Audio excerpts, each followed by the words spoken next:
I went from running a 4:09:08 marathon to running a 2:56:37. So naturally, as a guy who runs on YouTube, I'm contractually obligated to make a How I Broke 3 video. Now, if you're new to the channel, I first stated my goal back in September of 2023. I made a series called Breaking 3, in which I tackled questions like how many miles a week does it take to run a sub 3-hour marathon? I'll put that playlist at the end of the video, and of course, this wouldn't be a proper YouTube video if I didn't invite you to gently pummel that subscribe button. Now, on to Cincinnati. You're on to Cincinnati. The number one thing I did to break 3 hours in the marathon, the thing that absolutely gave me the most value, was to hire a coach. It's so important, I did it twice, okay? My first coach, Hernan Rosenberg of Push the Pace Coaching, trained me for a half marathon PB and then a marathon PB. After that, I said, I don't need no stinking coach. RunTube has taught me everything I need to know. I'll coach myself. And I failed. And I failed again. So I hired another coach, this stud, Matt Fox, and I PB'd my half marathon and I ran a sub 3 in Boston. In fact, I'm such a believer in coaching, I became a coach myself. Yeah, I got my RRCA Level 1 certification to help others like these coaches have helped me. Shameless plug. And the second thing that I did to run a sub 3-hour marathon was I quit running marathons. Or in other words, I periodized my training. It is very common for a runner to finish a marathon and think, wow, that was miserable. I bet I could run one a little bit faster though. Let me go ahead and sign up for another marathon. But there's a difference between getting faster and running a faster marathon. So yes, I ran 5Ks and 10Ks and half marathons, but I trained a lot at mile pace and I did a lot of number 3. The third thing that I did to break 3 hours in the marathon was hill work. Now, there are 3 types of hills and I want to be specific. The first type of hills are the hill bursts, 8 by 10 seconds or 10 by 20 second sprints with plenty of time for recovery.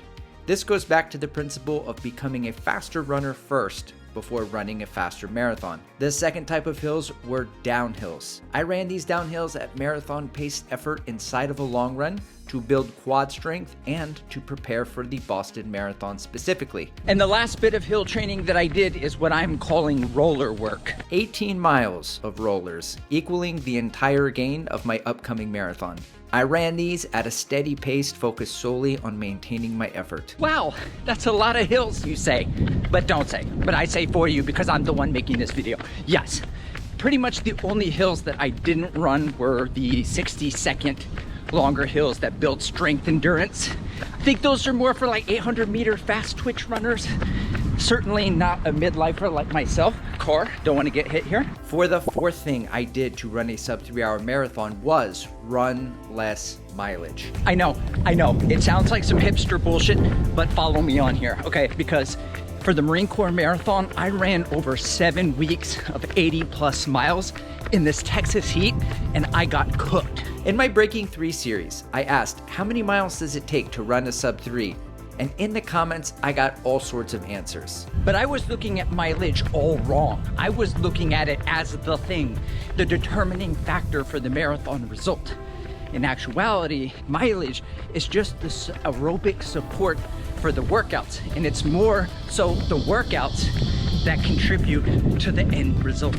So I ran a sub 3 in Boston comfortably by running more like 60 to 65 miles a week. Number 5, or the 5th thing that I did to run a sub 3-hour marathon, I want to take a little bit of an aside and talk about the things I didn't do. I did not do ice baths. I did not run double threshold. I did not eat or slurp any bicarb. I did not drink beet juice. I didn't do any mobility work or core.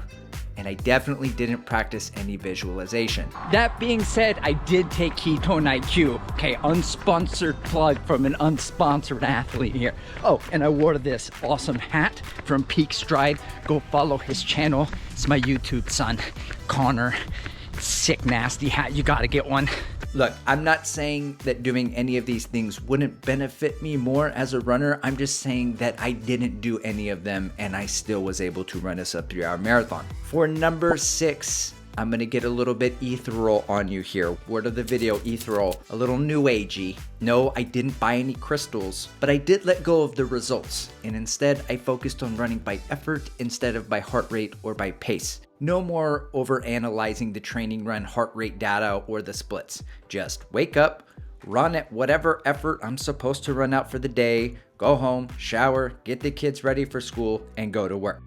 All right, the seventh and last thing that I did to run a sub 3-hour marathon was responsible progressive overload. Not just week to week, but year to year. For example, my weekly mileage climbed from 2,312 miles in 2023 to 2,677 miles in 2024.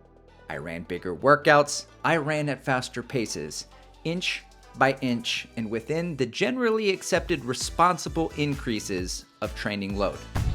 Now, fam, I am very proud of my sub 3 in Boston, but I think the more impressive feat is making it this entire video without saying the word consistency. That alone, I think you gotta subscribe. Oh, and if you wanna catch that sub 3 playlist, you can do so right here.